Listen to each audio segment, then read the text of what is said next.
Hi everyone and welcome back to the channel. Today we are exploring a disturbing and deeply tragic case that shocked Uganda in July 2005, the Mutaaga double murder, a chilling tale that turned a joyous homecoming into a bloody nightmare. Now, this story isn't just about a double homicide, it's about betrayal, it's about silence, it's about secrets hidden behind smiles, a killer who may have been much closer than anyone imagined. So let's take a journey into the quiet Entebbe neighborhood of Lugonjo, where something very dark unfolded beneath the surface of a peaceful home. The victims were 69-year-old David Mutaaga and his wife 62-year-old Deborah Mutaaga, a respected couple who had spent decades living abroad in Switzerland. By all accounts, they were a warm, quiet pair, generous, spiritual, and deeply connected to their roots in Uganda.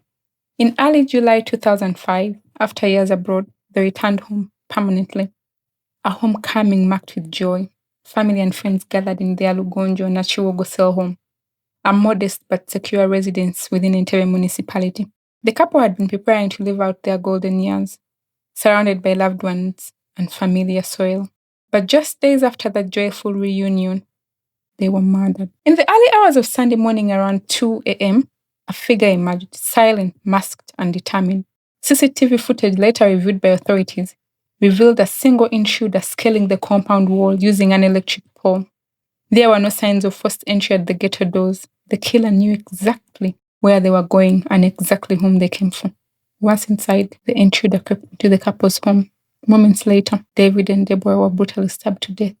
The wounds were fatal, swift, and targeted. There was no struggle for valuables. Their phones, money, and household electronics remained untouched. This was no robbery.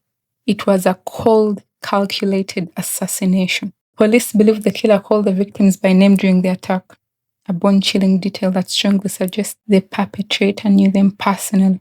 This wasn't a stranger. This was someone from within their circle. Days later, investigators released a crucial piece of evidence, a 40-second audio recording captured during the attack. In the recording, a voice, calm, deliberate, can be heard speaking in Uganda. Police believe it belongs to the main suspect, possibly caught by a smart security device or neighbor's CCTV microphone. Authorities offered a 50 million reward to anyone who could identify the voice, but as of now, the identity behind the voice remains unconfirmed. On July 5, 2005, police arrested two people of interest, Angela Nakalema and David Goloba. Both had previously worked at the Mutaaga residence as domestic staff, though they did not live on the premises.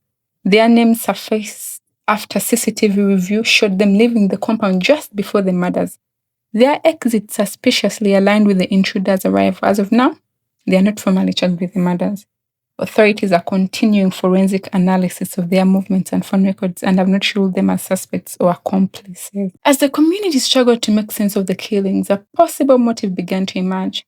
Investigators began exploring the theory of a family land dispute, one dating back years. It's alleged that David Mutaaga had inherited valuable land from his father years ago, but never formally divided it among his siblings, as some in the family expected.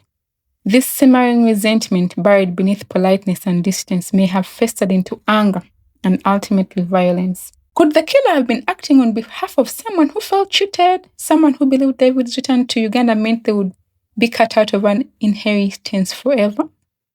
What's even more telling, during the attack, nothing was stolen. Instead, the suspect seemed focused only on ending the couple's lives. The tragedy has shocked Uganda and even drew a response from President Yoweri Museveni, who addressed the incident during a mid-July security briefing. In an unexpected twist, Museveni criticized the victims' response during the attack.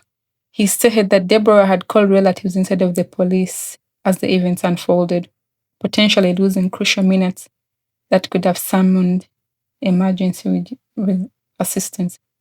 His comments sparked public debate. Some agreed, others felt it was inappropriate to critique victims in such a harrowing situation. But one thing was clear. The case had captured national attention. But seriously, everyone who lives in Uganda knows that when something happens and you call the police, they'll take forever. So I feel like Miss Deborah did the next best thing possible to call her relatives or the workers that had come for the party and had left to come and rescue her husband and herself. That was the most plausible thing to do. I mean, I would call a relative before I even call the police in Uganda anyway. Write below in the comment and tell me what you would have done if you were in her shoes. Unanswered questions remain though. Who was the killer? Was it someone close, a family member, a hired hand? Is the voice in the audio clip enough to solve the case? And will anyone ever come forward to claim the reward? Are Nakalem and Goloba involved, or just caught in the wrong place at the wrong time? What secrets did the Mutaaga family hold, and did they cost 2 lives? I would like to think that Deborah and David came home to find peace, but instead found death at the hands of someone who planned every moment with chilling precision. They were not just another statistic. They were parents, grandparents, community members. They were friends. They had sisters. They had brothers. Their story reminds us that behind every murder is a web of relationships, history, and sometimes betrayal. If you have any information, please contact the Ugandan authorities. Contact the police. Someone somewhere knows who committed this crime. And silence is not justice. Thank you for watching and listening to this heartbreaking story. Please subscribe, share, and let me know your thoughts in the comments.